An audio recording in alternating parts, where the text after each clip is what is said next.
إلى هذه ولكنة صلى الله حضرة نبي المصطفى رسول الله صلى الله عليه وسلم وإلى إخواني من الأنبياء المرسلين والشهداء والصالحين والملائكة المقربين خصوصا Sayyidina Al-Akbar Imam Junaid Al-Baghdadi wa khususan yang santri malim sahib Abdul Halim wa Basram membaik ibn Bajwa Jumbo Duratum Walim Al-Fatihah.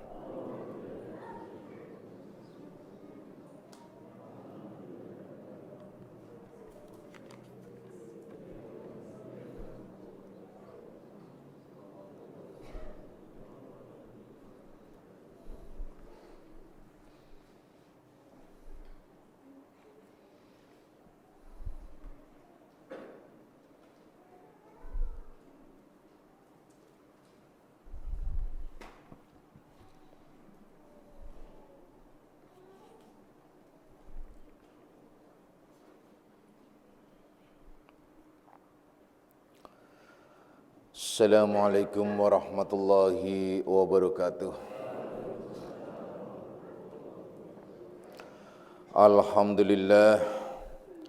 Alhamdulillahilladzi karrama bani adama wastafa minhumul ulama wa ikhtara minhumuz zuhada wal hukama wal kurama wa faddala minhumul arifina billahi was sifat wal asma wa azakuhum lazzatal mahabbati wa tallahum haqiqatil asya'i minal ardi was sama wassalatu wassalamu ala sayyidina Muhammadin khatamil anbiya alladzi khuliqa min zatihi wa minhu jami'ul asya wa ala alihi wa ashabi sadatil awliya wa ala tabi'in wa tabi'it tabi'in lahum bi ihsanin ila yaumil jazaa.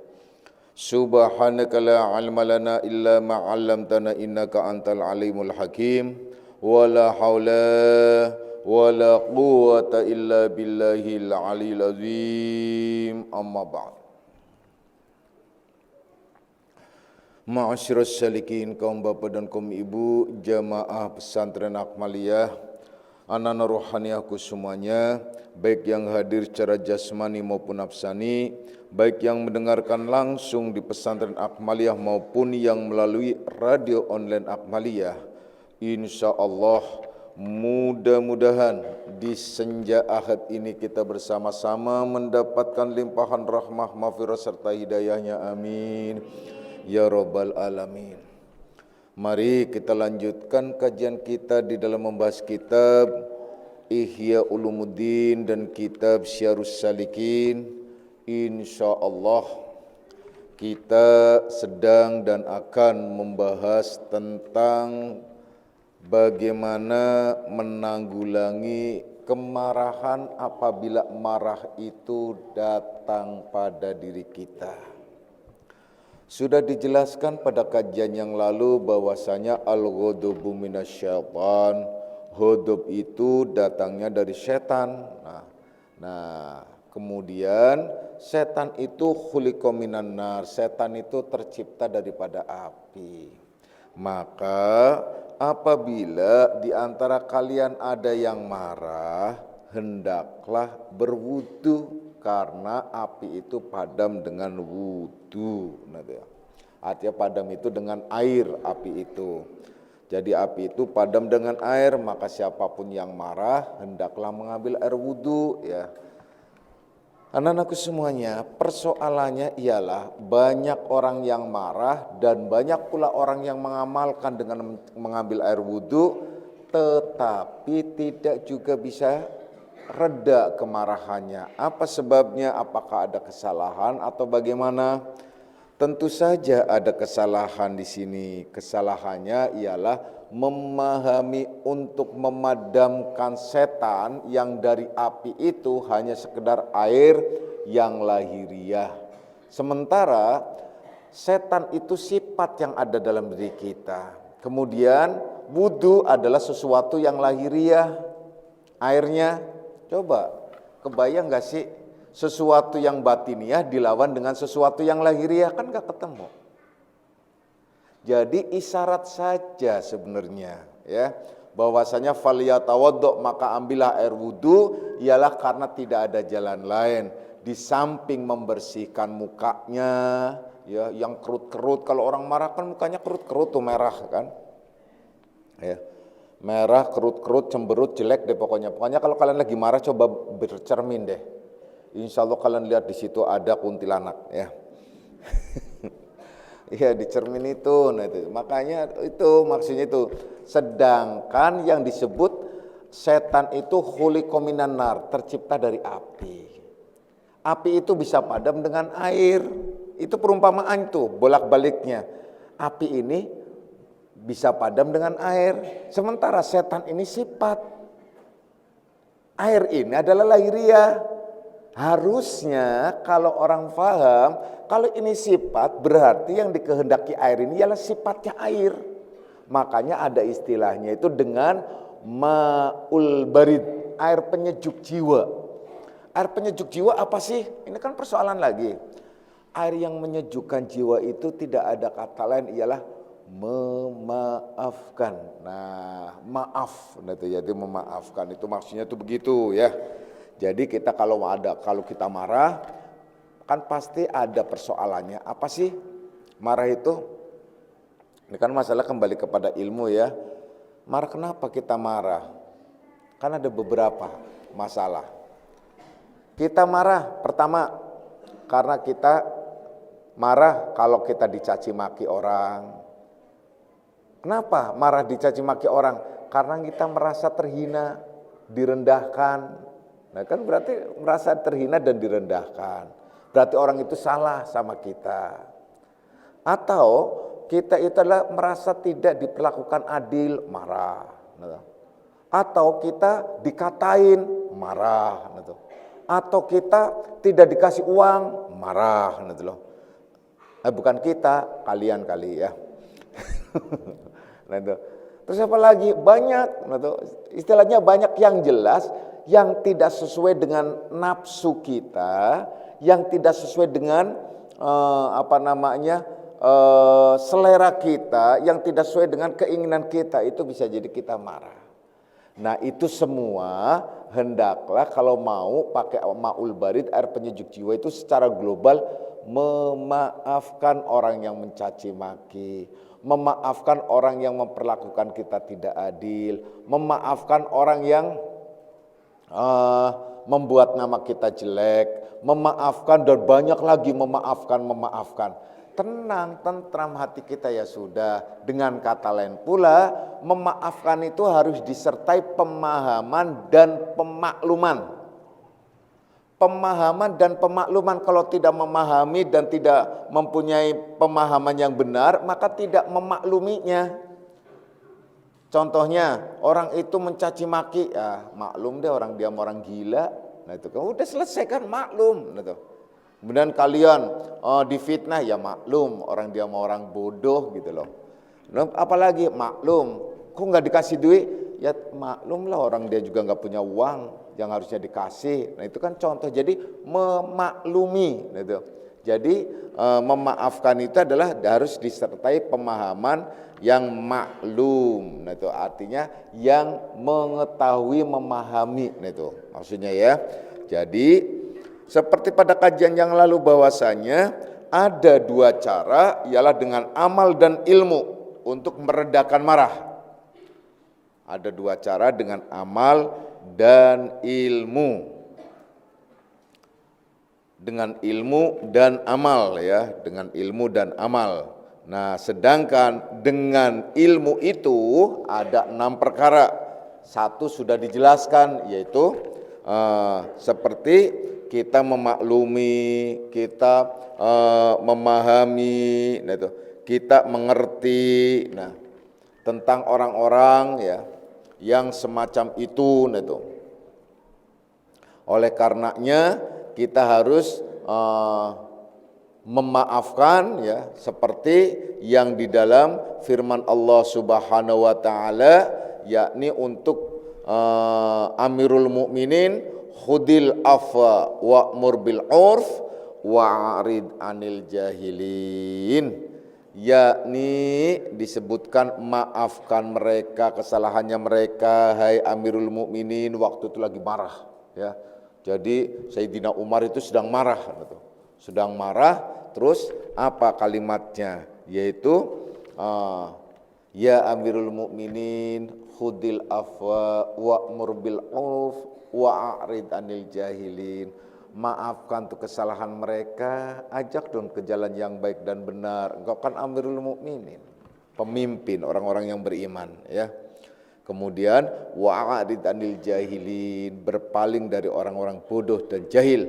Jadi kalau sudah dimaafkan tapi masih tetap juga dia tidak mau berbuat baik, maka satu-satunya jalan hindari, jauhi. Kalian bertetangga contohnya, ini orang itu memancing-mancing kemarahan terus, kalian tetap memaafkan. Kemudian ajak supaya mereka jangan mancing-mancing kemarahan, ajak ke jalan yang baik dengan yang benar, maksudnya berbuat baik terhadap mereka. Sudah berbuat baik masih tetap aja mancing-mancing kemarahan. Wa'rid 'anil jahilin, berpaling dari orang-orang bodoh tersebut. Orang-orang jahil itu maksudnya berpaling di sini kalau secara lahiriah boleh hindari untuk berteman atau intens dalam pertemuan-pertemuan tertentu. Enggak penting kalau seperti kalian di mana sumamanya di wilayah kalian, di kampung kalian contohnya, ya contoh nih. Ngapain lu gitu, ngaji di Akmalia jauh-jauh, di sini juga banyak pengajian. Ya tapi kan saya suka di sana, enak dan lain sebagainya. Kalian kan merasakan, yang ngapain jauh-jauh di sana itu macam-macam. Udah macam. Yuk, kamu supaya tahu enak, rasanya enak ngaji di sana loh, gitu. Ayo gitu. Enggak mau juga, malah wah kamu mau mesti sesat kamu ngaji di sana. Nah, kan udah makin rame tuh. Makin udah. Dengan cara semacam itu kalian sudah ngajak dan ngasih tahu kalau mau menyesatkan atau kamu mau menentukan sikap, kamu tahu dulu. Ayo deh tahu dulu. Kalau mau tahu, kalau kamu sudah tahu, sudah jelas, nah boleh deh kamu menyesatkan. Nanti saya ikut kamu. Nah, dulu.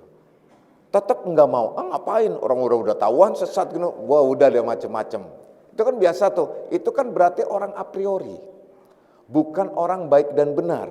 Nah, kalau sudah kalian sudah memaklumi dengan cara yang baik, akhirnya satu-satunya jalan ialah ayat yang terakhir di ujung ayat. Apa di ujung ayat menyebutkan wa'rid 'anil jahilin, berpaling dari orang bodoh itu. Nah, hindari pertemuan dengan mereka. Nah, itu masyarakat itu hindari sudah, nah itu loh. Tapi saya kan suka arisan, pak bareng-bareng. Apa sih pentingnya arisan daripada akhirat? Ngapain gitu loh? Ya tapi kan sayang Pak arisan Pak. Ya udah arisan aja sono. Karena begitu. Jadi harus memilih. Kalian tuh harus memilih akhirnya ya. Akhirnya harus memilih. Nah, kalau sudah resikonya tahu, ya sudah bismillah jalanin. Ya, karena di dalam Islam itu hanya ada dua pilihan. Begini. Kalian mau mengabdi kepada Allah atau mengabdi kepada setan. Udah, mau jadi orang Islam atau jadi orang kafir. Mau jadi orang yang beriman atau jadi orang yang musyrik. Mau jadi orang yang soleh atau orang yang toleh. Toleh sama soleh beda tuh, sama-sama leh juga. Soleh itu baik, toleh itu buruk. Nah tuh. Mau jadi wanita solehah atau wanita tolehah. Nah itu loh. Ya, jadi kenapa? Tolehah, nah itu. Oh, tolehah. Oh, kalau orang cadel, solehah, tolehah. Nah, salah itu, ya. Nah. Jadi nggak bisa, nggak benar ya itu. Nah, wah hati-hati ya.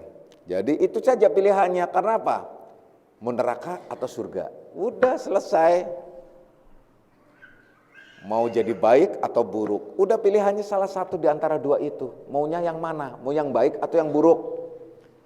Kalau nggak jadi murid, ya jadi guru. Kalau nggak jadi guru, ya jadi murid. Oh enggak, saya nggak mau jadi guru, nggak jadi murid. Nggak ada. Yang ada ialah kalian mau jadi murid atau jadi guru. Udah selesai. Ya tapi kan nggak menuntut ilmu. Nggak ada kata nuntut ilmu itu berhenti. Nggak ada membahas ilmu itu berhenti. Saya akan berhenti kalau nafas saya sudah berhenti. Karena ini tugas. Begitu juga orang yang menuntut ilmu. Makanya dalam isyarat hadis menyebutkan minal mahdi ilal lahdi. Minal mahdi itu boleh dimanakan dalam boleh endangan, Maksudnya itu juga minal mahdi juga dalam arti dalam ayunan, dalam asuhan gitu loh. Dalam asuhan. Jadi di dalam asuhan kemudian ilal lahdi. Kalian tahu lahdi? Ada kalian pernah dengar enggak di kuburan kalau gali lubang itu untuk pemakaman namanya apa ada di dalam itu? Liang lahat, lahdi maksudnya sampai akhir sampai dikubur. Itu jadi menuntut ilmu nggak ada ujung akhirnya, gitu loh. Itu yang dimaksud tuh begitu ya. Jadi akhirnya kita harus memahami pilihan-pilihan di situ, tak ada jalan lain kecuali kita mengabdi kepada Allah Subhanahu wa taala, menjadi orang yang beriman dan seterusnya dan seterusnya. Nah, kalau kita mau baik dan benar. Nah, ya. Jadi hindari orang-orang yang menjadi provokator, hindari provokasi-provokasi orang. Kalau kalian sudah yakin dalam perjalanan kalian, hindari orang-orang yang suka memancing kemarahan kalian. Yang suka mancing kemarahan saya itu suami saya, hindari. Nah itu loh. Lu gimana hindarinya Pak? Oh ya udah, maksudnya dihindari itu bukan, kalau begitu berarti bukan fisiknya yang dihindari, apanya? Bagaimana kalian menghindari supaya tidak memancing suaminya marah? Kalau mau mancing ke kolam aja. Nah gitu, nah itu loh. Ini sebagai contoh, jadi jangan memancing-mancing, itu maksudnya itu semacam itu. Jadi hindari dari perkataan-perkataan yang menyebabkan suaminya marah. Apa sih suaminya marah itu? Apa sih istrinya marah itu? Banyak. Kalau kalian sudah berumah tangga lama kan tentunya harus tahu. Harus tahu kelemahan istri, harus tahu kelemahan suami, itu tahu. Rumah tangga lebih dari 3 tahun saja itu harusnya udah tahu. Karena stabilnya rumah tangga itu setelah 5 tahun, sebenarnya jejeg gitu ya. Jadi kalau sudah 5 tahun itu sebenarnya udah jejeg. Jadi udah paham benar, udah posisinya semacam itu ya. Nah kemudian ya kita lanjutkan lagi sekarang. Bagian yang kedua ya, kalau sedang marah. Jadi bagian yang kedua, kalau sedang marah, cara merendahkan marah dengan ilmu. Yang kedua itu ialah apabila marah seseorang, maka hendaklah ia semacam introspeksi atau menakuti dirinya bagaimana tentang penderitaan siksa orang-orang yang pemarah. Karena orang marah itu disamakan dengan setan. Nah, itu harus difahami bahwa marah itu adalah bara api yang berkobar-kobar gitu loh ya. Itu contoh-contoh yang lain. Nah, itu yang kedua ya. Jadi yang kedua kita harus paham berarti ilmunya. Harus paham berarti harus mengerti tentang ilmunya. Bahwa betapa orang-orang yang marah itu ya, bahwasanya bermula kodrat Allah Subhanahu wa taala itu ya yang harus ditakuti, dan takutnya terlebih daripada takutnya terhadap manusia manapun, karena kekuasaan Allah itu sangat luas, dan kekuasaan Allah apabila orang yang marah itu sudah dihukumkan menjadi setan, maka tidak ada tempatnya orang yang marah kecuali api neraka jahanam. Tuh. Kenapa sih orang itu marah? Karena persoalannya sederhana. Pertama, ialah orang itu tidak memperhatikan apa? Memperhatikan dari sisi ilmu, pemahaman, akalnya. Yang kedua, disebut pemarah karena apa? Matanya itu tidak digunakan dengan baik dan benar. Yang ketiga, dia adalah pemarah itu kenapa? Karena telinganya juga tidak baik dan benar, sehingga telinga, mata, pikiran, hati ya, karena tidak digunakan dengan baik dan benar, disebutkan kal an'am seperti binatang, maka orang yang suka marah-marah pada dasarnya ialah sama dengan binatang. Udah tuh, supaya difahami itu secara ilmu. Jadi harus difahami secara ilmu semacam itu, bahwa hakikatnya orang yang marah, hakikatnya orang yang tidak bisa meredam kemarahannya, itu disebut kal an'am, seperti binatang. Nah, loh. Kalau sudah dikatakan seperti binatang, ya bahaya banget. Nah, itu loh. Nah, kenapa? Allah memberikan telinga, Allah memberikan mata, Allah memberikan pikiran, hati. Apa maksudnya Allah? Untuk digunakan agar kita menjadi orang yang bersyukur. Bersyukur terhadap Allah, bersyukur karena telah diberikan, ya. Bersyukur karena kita telah mendapatkan keistimewaan dari Allah. Itu yang dijelaskan oleh Allah dalam firman-Nya, wa ja'ala lakumus sam'a wal absara wal afidah la'allakum tashkurun.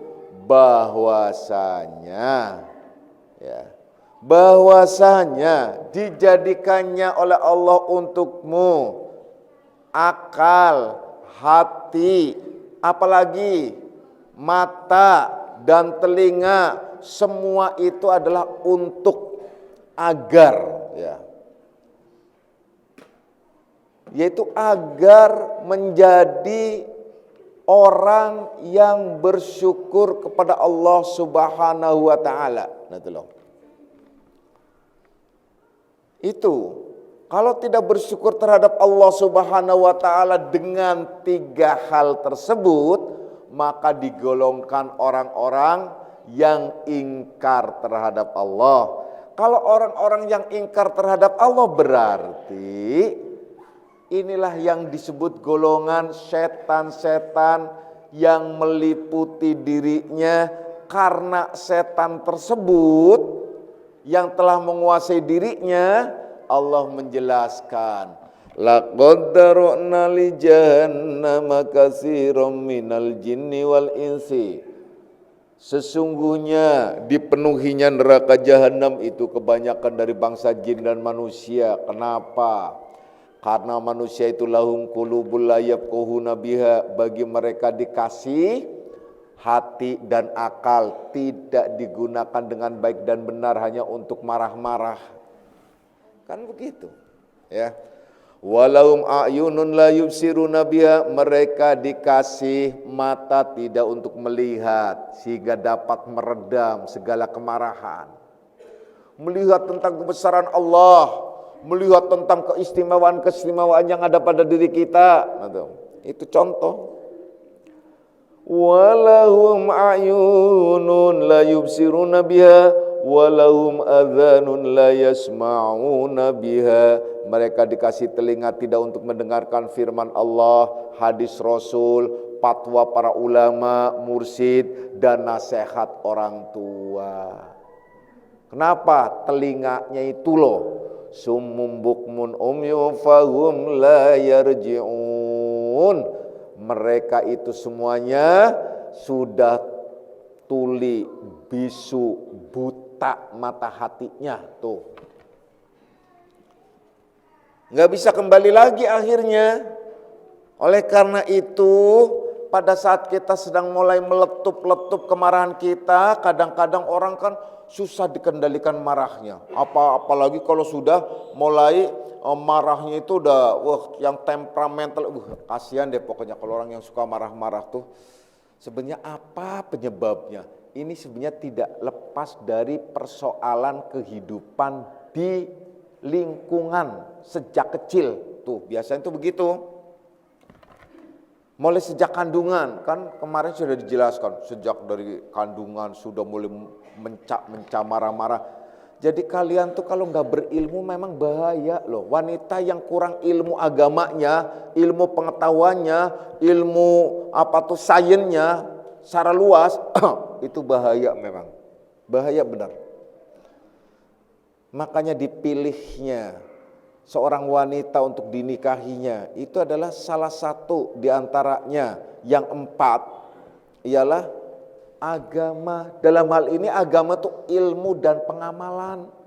Kalau hanya sekedar pengamalan tidak juga berilmu, ya salah.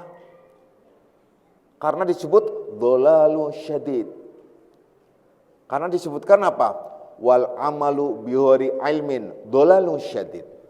Amal tidak disertai ilmu, kesesatan yang amat sangat. Kemudian gimana kalau ilmu? Ilmu tidak diamalkan juga itu bahaya. Fa'alimum bi ilmihi lam ya'malan mu'adzabu min qabli abidil wasan. Ini syair Arab ya, bukan hadis. Fa'alimum bi ilmihi lam ya'malan, ilmu yang tidak disertakan dengan amalan, mu'adzabu min qabli abidil wasan, dia akan diazab terlebih dahulu daripada orang-orang yang menyembah berhala. Ya Allah, pantas. Nah, pengetahuan semacam ini untuk menekan kita saat kita itu marah.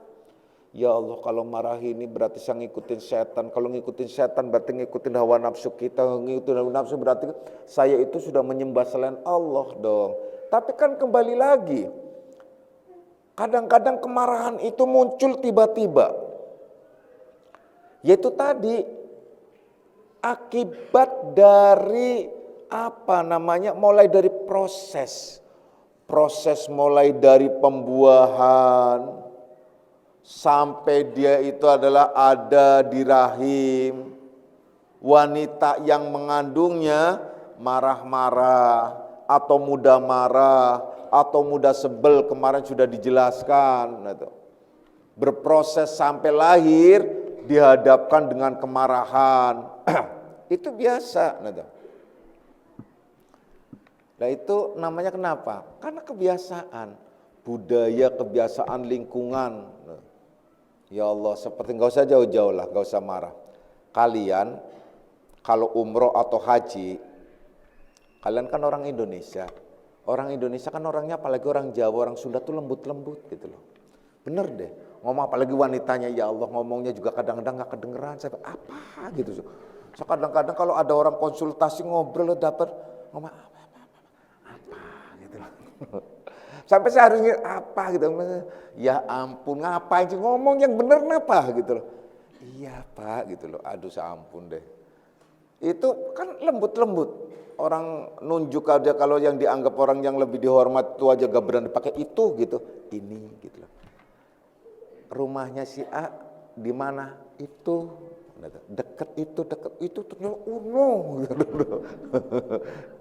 Ampun deh ya. Jadi nunjuk itu karena apa? Itu karena ada tata cara.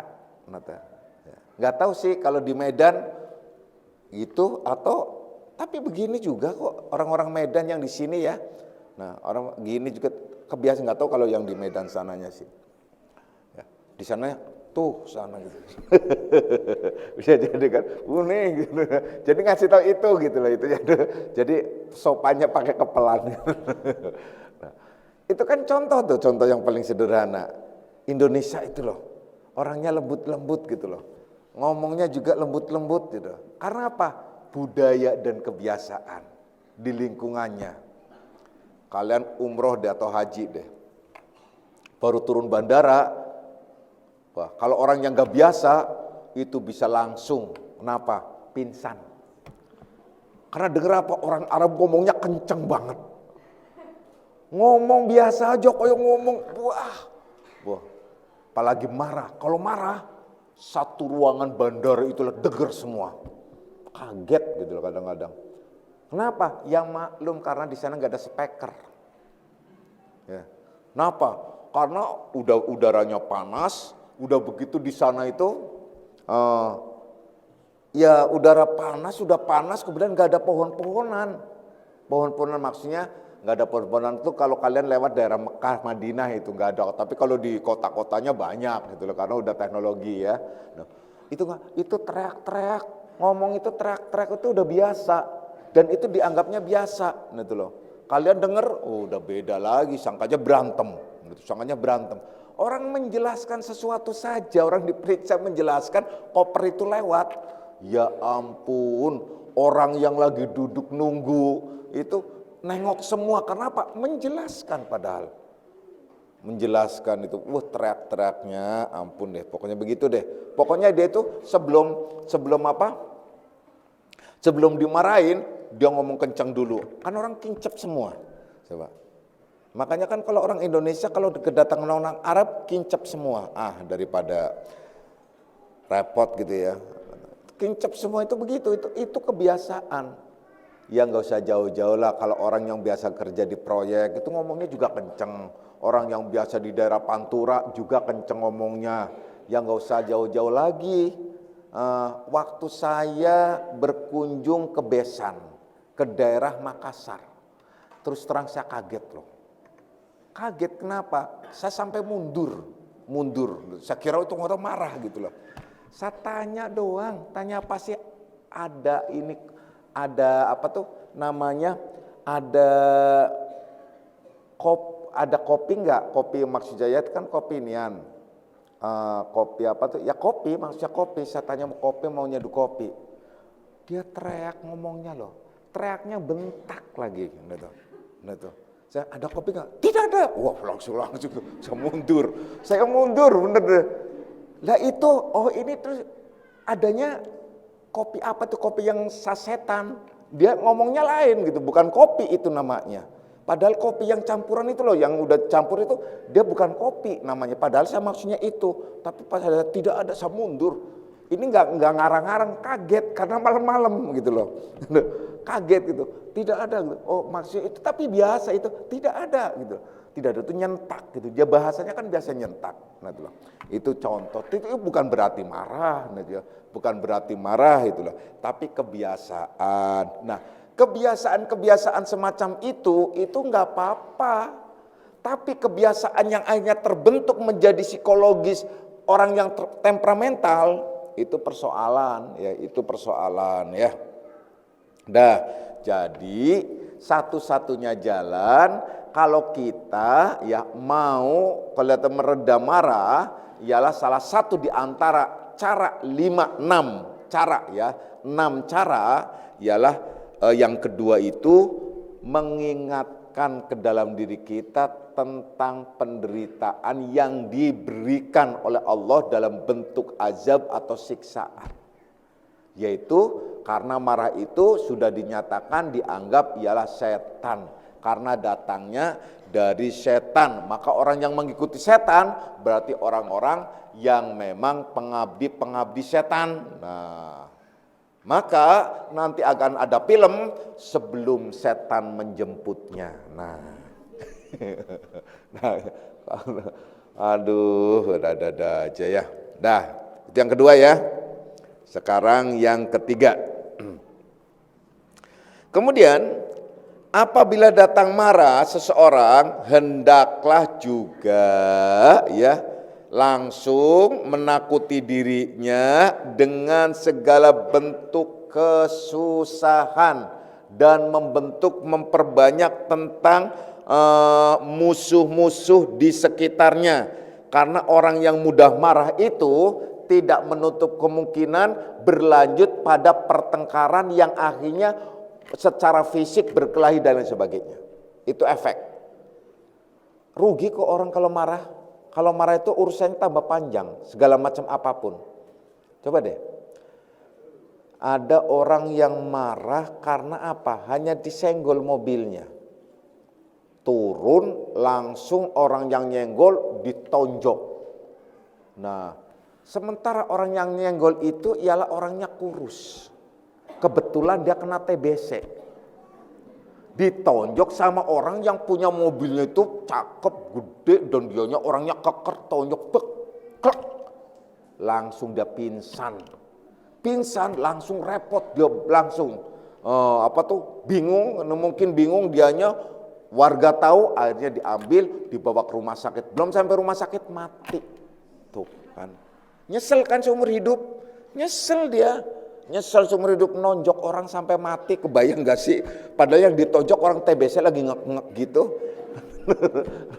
Iya kan? Padahal kalau hanya sekedar tonjok aja orang sehat ya gak bakal mati. Itu tonjok bek, tonjok dadanya sini, orang TBC ngek-ngek, orang gak ditonjok aja. Apa tuh suara nafasnya aja kayak suara kayak gergaji, ngik. Ya. Aduh. Kayak geretan itu ampun deh ya. Ini ditonjok, makanya ya janganlah. Jadi jangan mudah marah. Ya, jangan mudah. Pokoknya begitu. Orang lagi kalian semua lagi di jalan, marah-marah gitu. Emak-emak lagi pakai motor. Langsung tuh. Saya yang di belakangnya keder. Kenapa? Ngasih sen kanan beloknya kiri. Aduh, saya pikir itu bener banget. Saya waktu lewat Pantura itu supir truk itu tuh ada tulisan belakangnya, ya Allah hindarkanlah saya, jauhkanlah saya ketemu dengan emak-emak ibu-ibu yang pakai motor ngasih sen kanan belok kiri gitu loh. Ngasih kiri belok kanan gitu loh. Itu biasa itu. Saya bener ngalamin. Pas gitu saya salib jebret. Itu yang namanya emak-emak itu marah, melototin saya. Saya kaget. Mimpi apa sih semalam diomelin mama ya, padahal dia yang salah gitu loh. Nah, tapi saya nggak mau, saya diem aja, saya pikir, iya deh maaf ya tuh, yang bener minta maaf, keliru kan, padahal dia sennya masih kedip-kedip sennya, cuma nggak saya tahu dong, tapi dia marah aja karena waktu itu dia kan mau ke kanan, ngasih sennya kan kanan, berkanan dong, saya selip begini. Saya lihat berarti ternyata dia ikut ke sini. Wah, dia hampir keserempet. Jadi marah-marah kan jadi harusnya sebelah kanan. Coba ada sebelah kanan. Dia marah-marah gitu loh. Setelah marah-marah udah ya maaf ya mak ya gitu loh. Mak, saya masih muda nih. Oh ya, mbok. Bu gitu aja. Sekarang lihat tuh sennya. Sennya kemana ngesennya? Ke kiri. Lihat. Ke kiri. Lihat, baru lihat dia nyengir. Iya. Tuh, mama tuh cuma gitu doang. Gitu, segilirnya gitu loh. Marah-marah udah. Coba marah-marah udah apa udah gitu loh. Ampun deh. Mama ya. Makanya kalian kalau naik motor yang bener ya. Jangan ngasih sen kanan gitu. Aduh. Mungkin lupa kali ya ngesen ke kiri, asalnya udah ngesen bener ke kiri sih, tapi giliran kayak ke sini keluar ke kiri, ngasih sen ke kiri tuh ada tuh mama kesini ngasih sen kiri, nanjakan kan mau ke kanan, sennya masih ke kiri aja, gitu. Dia ke kanan gitu. Saya lihat juga di situ tuh, di tanjakan situ, ya.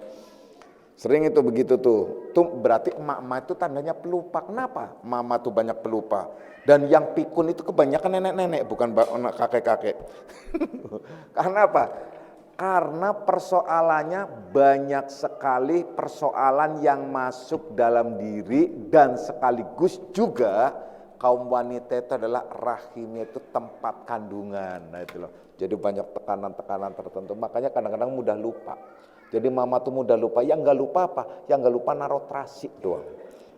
Nah, tuh kalau nggak naruh terasi dia nggak lupa. Di mana? Karena apa? Terasinya bau. Jadi didus-dus sebelah sini gitu ya.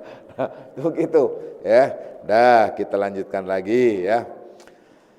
Dan yang keempat, apabila marah seorang, ntar aja ya, kita lanjutkannya ntar aja. Yang keempat, kelima dan keenam ya. Nah, saya hanya berpesan kepada kalian semua, menahan marah itu lebih baik.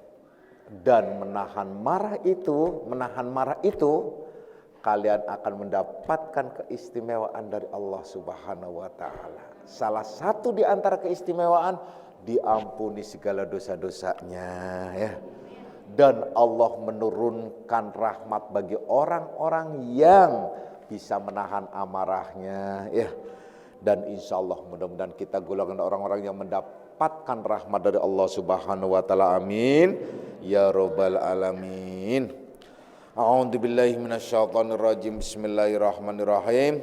raditu billahi rabban islami dinan wa bi Muhammadin nabiyya, raditu billahi rabban islami dinan wa bi Muhammadin nabiyya, raditu billahi rabban islami dinan wa bi Muhammadin nabiyya, asyhadu an la ilaha illallah wa asyhadu anna Muhammadar Rasulullah. Hadanallahu ikum ajma'in wal afu minkum. Wassalamualaikum warahmatullahi wabarakatuh.